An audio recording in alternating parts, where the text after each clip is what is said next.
"Do you want to split me in half, cowboy?" she cried, clinging to the trunk, doubting the old man.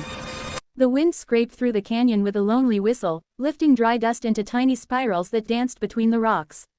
Evening light slid across the desert like liquid gold, painting everything with a tender but fading glow. The only figures in sight were an old man with a bent back and a girl clinging to the trunk of a dying cedar tree as if her life depended on it. Her name was Alara, barely 20, thin from weeks of travel, and trembling from exhaustion.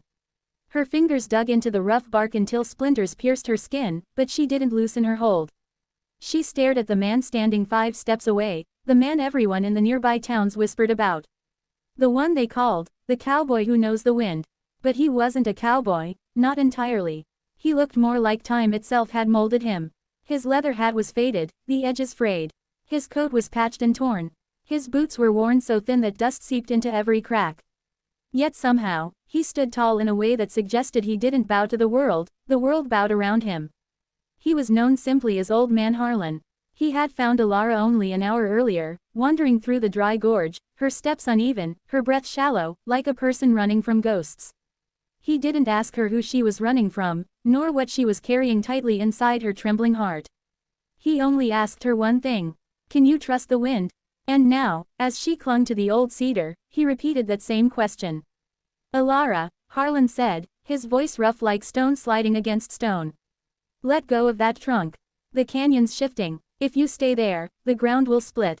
She shook her head violently, eyes wide with fear. "No, no, I can't. This tree is the only solid thing here." Her voice cracked. Dust stuck to her tears. Harlan stepped closer, his boots crunching over loose gravel. The canyon floor gave a low groan beneath them, like an animal waking from bad sleep. "Alara," he said again, "I ain't here to hurt you. I'm trying to save your life." But fear does not listen to reason.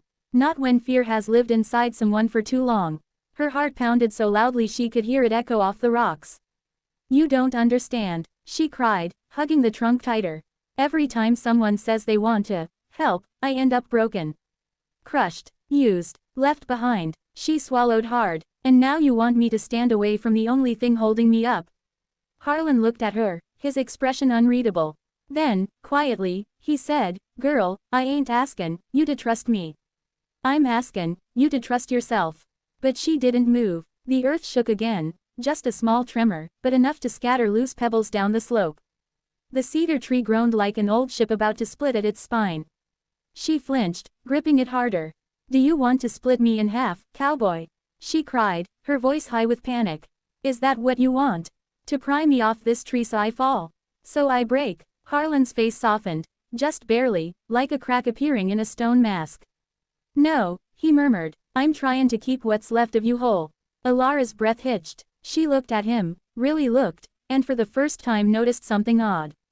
His eyes weren't hard, they were tired, heavy, like someone who had seen too many people destroy themselves holding on to things that were already dead.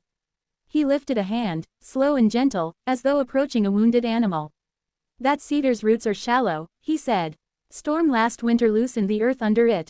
Another quake, even a small one, and that trunk'll tear right down the middle. When it goes, you'll go with it." Her fingers trembled. "How do you know?" Harlan sighed through his nose. "Because I've been listenin' to this canyon longer than you've been alive." The wind picked up. Dry leaves rattled. Somewhere far above, a hawk cried into the fading sun.